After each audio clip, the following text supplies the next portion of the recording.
ازيكم؟ يلا نعمل مع بعض بقى محشي الورق العنب باللحمة بطريقة خطيرة، طريقتي المعتمدة اللي ما بغيرهاش. هقولك في الفيديو ده على الطريقة بالتفصيل اللي تخلي معاكي اي نوع محشي او اي صنف هتعمليه محاشي هيطلع معاكي ممتاز جدا وريحته قلب الدنيا. الطريقة دي بتاعتي انا ما بغيرهاش، اي خلطة عندي بعملها بنفس الطريقة. هقولك على كام تريكة كده لازم تشوفيهم، تابع معايا الفيديو للنهاية. ولو انتي مبتدئة انا هخليكي استاذة فيه. لو اول مرة تشوفيني اشتركي في القناة وفعلي الجرس عشان يوصلك كل جديد مني، وهدخل معاكم بقى في الطريقة على طول. اول حاجه عندي على النار كده حله فيها نصها ميه بتغلي.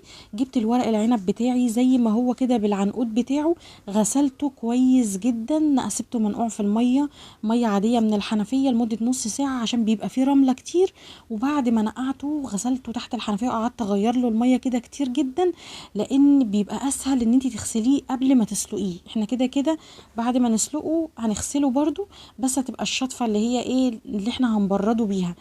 انما لو غسلتيه او شطفتيه بعد ما سلقتيه هيبقى فيه برضو نسبة من التراب. لازم تغسليه كويس جدا، والمعلومة دي مهمة جدا، لازم تغسليه كويس جدا قبل ما تسلقيه. بعد ما حطيته في المية اللي بتغلي عندي لمدة دقيقة واحدة، ما بياخدش وقت طويل خالص. اول لما يغير لونه زي ما انت شفتي كده بطلعه في طبق عندي فيه مية من الحنفية، وبعدين بغسله تحت الحنفية كويس جدا وبحطه في مصفى.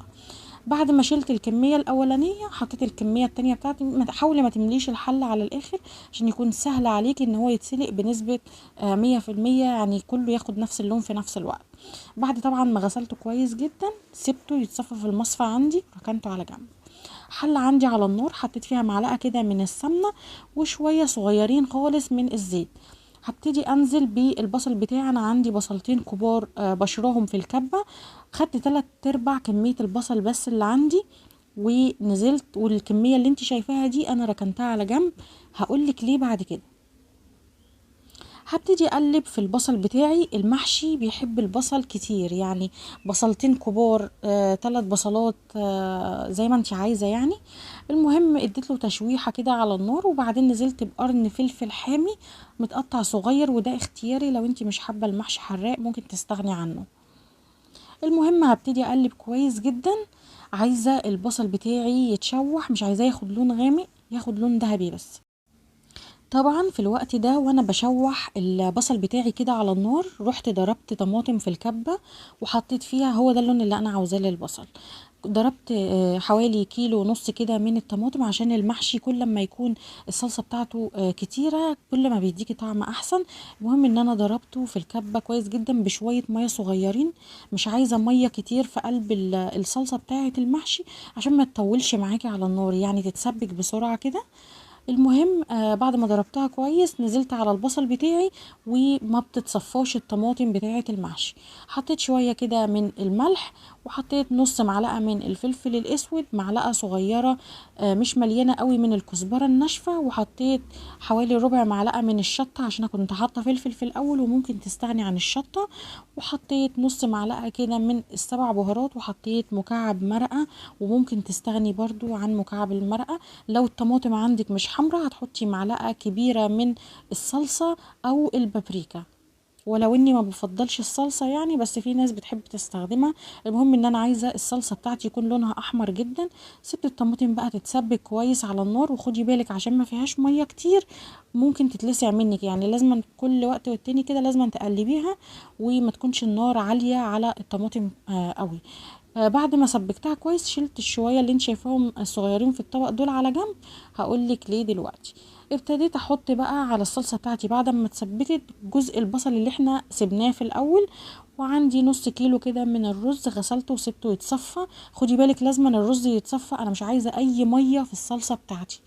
حطيت نص حزمه من البقدونس ونص حزمه من الكزبره ونص حزمه من الشبت عشان ربطة الخضرة عندي كانت كبيرة قوي. قلبت بقى كويس جدا، لازم الخلطة اللي قدامك دي الرز بالخضرة بالصلصة تكون لونها احمر، عشان زي ما قلتلك ان الطماطم بتدي طعم حلو قوي للمحشي وبتدي لون كمان حلو قوي للمحشي. زي ما انت شايفة كده الخلطة مظبوطة جدا.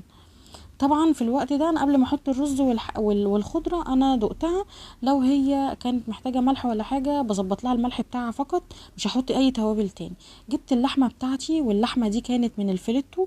المقصد ان اي نوع لحمه عندك يكون ما بياخدش تسويه كتير، عشان خاطر تستوي معايا على النار على طول. حطيت عليها شويه كده من الملح، وشويه من الفلفل الاسود، شويه من السبع بهارات، وشويه صغيرين من الروزماري. والروزماري بيديكي طعم حلو جدا للحمه.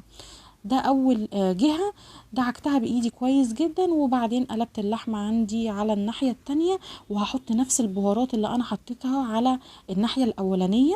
شوية ملح وشوية فلفل اسود وشوية من السبع بهارات وشوية صغيرين من الروزماري.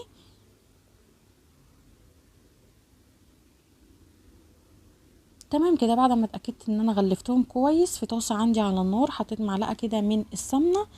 لازم الطاسة تسخن جدا، عشان انا مش عايزة اللحمة عندي تنزل ميتها، وعايزاها تاخد لون بسرعة. خطوة اللحمة دي انا بعملها قبل محشي على طول، لان اللحمة مش مستحملة ان انا اتبلها او اسيبها.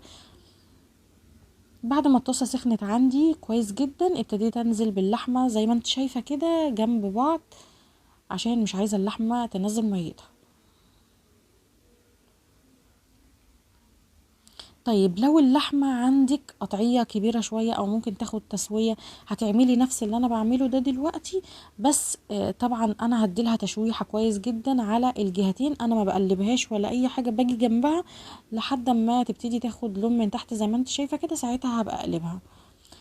لو اللحمة عندك كبيرة زي ما قلتلك، هتسيبيها تاخد تشويحة من الناحيتين، وبعدين هتحطي لها كوباية مية كبيرة مغلية. المهم ان انا عايزة اللحمة بتاعتي 3/4 تسوية.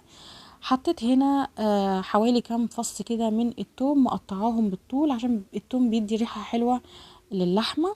اول لما اتاكدت ان اللحمه بتاعتي خلاص خدت اللون المظبوط، طبعا اللحمه من الفيليتو فمش هتاخد وقت كبير في التسويه.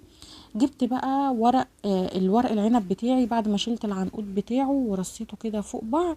هبتدي دلوقتي بحشيه من الجهة اللي فيها العروق باينة، الجهة الناعمة دي اللي بتبقى من بره زي ما انت شايفة كده.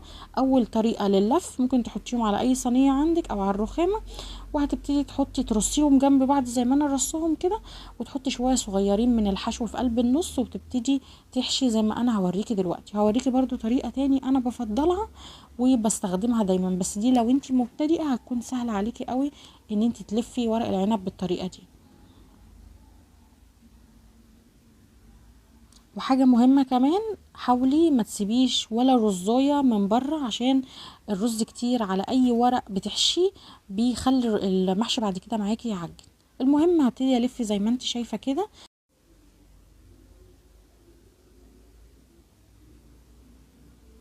على حسب ما انتي بتحبي، ممكن تلفي الصباع صغير، ممكن تلفيه كبير، دي بترجع لحسب ذوقك انتي وحسب ما انتي متعودة.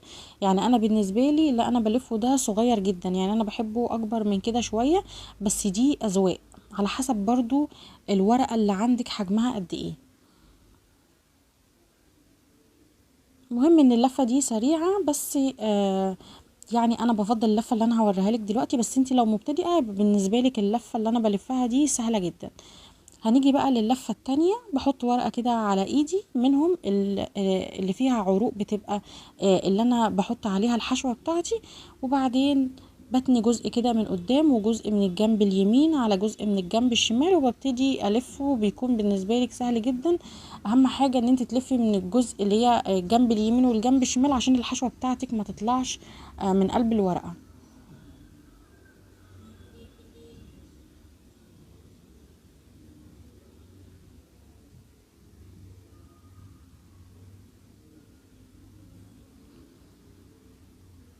هكمل انا بقى كل اللي عندي بنفس الطريقه. اهم حاجه ما يبقاش فيه رز من بره زي ما انا قلتلك، بعد ما خلصت كل الكميه اللي عندي زي ما انت شايفه، ولا رزايه بره.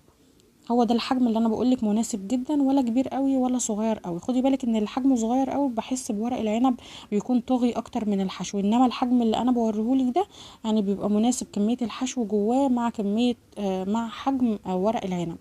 المهم في حلة عندي لازم تقطعي بصل من تحت عشان ما يتلسع. ممكن البصل، ممكن طماطم، ممكن جزر، بس انا بفضل البصل لانه لما بيكرمل بيدي طعم حلو قوي للمحشي بتاعي. وبعدين حطيت اللحمة فوق البصل بشكل جنب بعض مش فوق بعض يعني.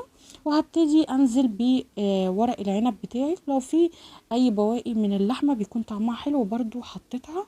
هبتدي ارص بقى ورق العنب بتاعي في الحله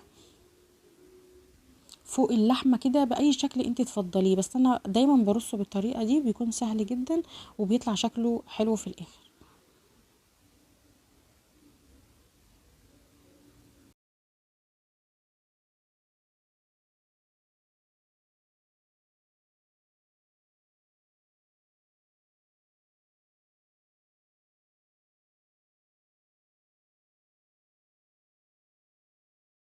بعد ما خلصت حطيت حوالي كام فص توم كده صغيرين على وش الحله، برضو بيدي ريحه حلوه قوي للمحشي بتاعي. جبت بقى الشوربه بتاعتي، لازم الشوربه تكون مركزه عشان بتديكي طعم حلو قوي للمحشي بتاعك.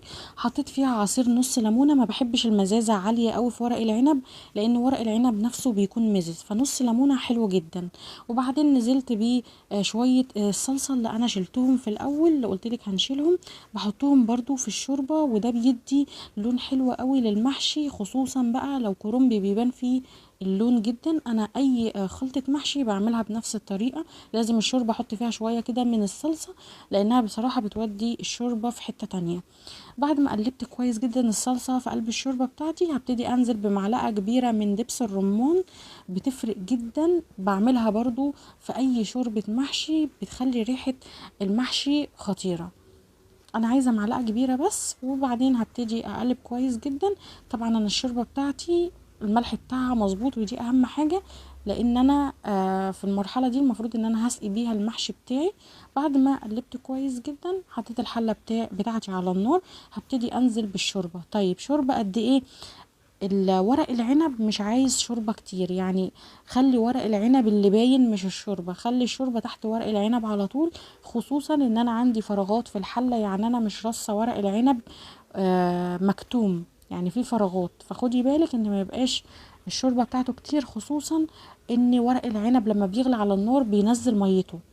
المهم خليت الحلة بتاعتي على درجة حرارة عالية في الاول، حطيت طبق كده على قد حجم الحله يكون بيستحمل الحراره، عشان ورق العنب لما بيقعد يغلي من غير غطا او طبق بيكمره، بيبتدي يفك اللفه بتاعته اللي احنا لفيناها. المهم سبته على نار عاليه حوالي 10 دقايق، وبعدين وطيت بقى درجه الحراره للوسط، وسبته 10 دقايق كمان، وبعدين وطيت عليه درجه الحراره زي ما بنسوي المحشي العادي، على اقل درجه حراره عندي، وغطيته وسبته يكمل تسويه.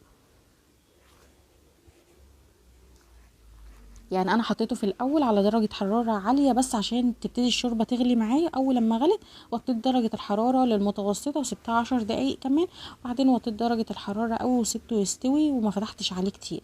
بعد ما شلته من على النار اتاكدت، خدت واحده كده واتاكدت ان هو استوى، بقى قلبته بقى في اي طبق عندي. يفضل ان انت تسيبيه يبرد شويه، بس انا عشان كنت مستعجله عليه فقلبته وهو سخن جدا، البخار مش مبين شكله قوي، بس جربوه بالطريقه دي، انا واثقه ان هو باذن الله هيعجبكم. ورق العنب مستوي مظبوط جدا، ولا معجن ولا ناشف، الشوربه بتاعته، مقدار الشوربه بتاعه مظبوط جدا، واللحمه دايبه. جربوه بالطريقه دي. اشوفكم على خير ان شاء الله في فيديو جديد.